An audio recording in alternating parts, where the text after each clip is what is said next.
Good morning, good Erev Shabbos. Special greetings to our soldiers at Fort Jackson, to everybody watching our video.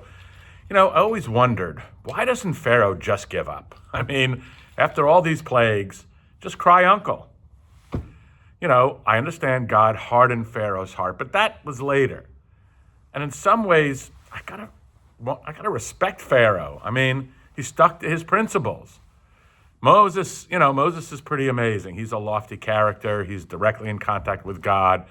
Pharaoh's kind of a more ordinary person. Okay, we're not all pharaohs, but obviously not everyone is capable of decreeing every boy you shall throw in the Nile. But in some ways, the wicked of the Torah are kind of more interesting, maybe more fascinating than the righteous. Righteous people, you know what they're going to do. Pharaoh's nature, though, is important for us to try to understand. So after the first plagues, Pharaoh already appears to be a little shaken, but the alarm that seizes him after the plague of hail at the end of this week's Torah portion is way more significant. He says, I have sinned this time, God is righteous, and I and my people are wicked. What's he talking about? Initially, Moses asked Pharaoh to let the Jews have a 3-day vacation to celebrate a festival in the wilderness. But we know that this is more than just a long weekend. It's a symbolic request or demand. Basically, Moses is saying, who's the one in charge here?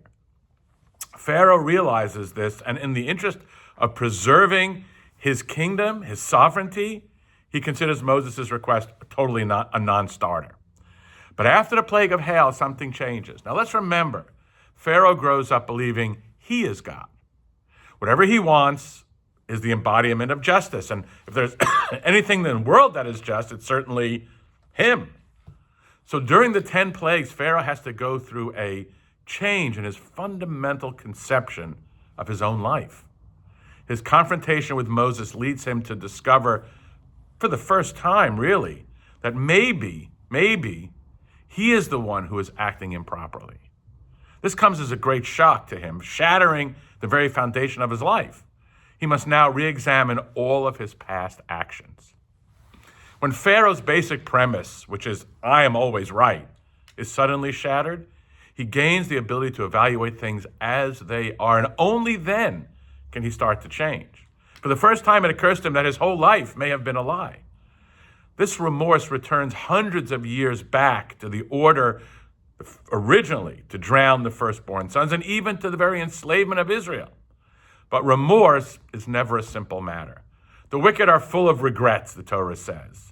Why regrets? Why in the plural? Because no matter how many times they have regrets, it's never really a regret. It's like Mark Twain said, quitting smoking is the easiest thing. I've done it 1,000 times. Life is full of regrets. It is a great accomplishment to admit I have sinned. But there's a higher level where our soul searching moves us to say, God is righteous, and I and my people are wicked.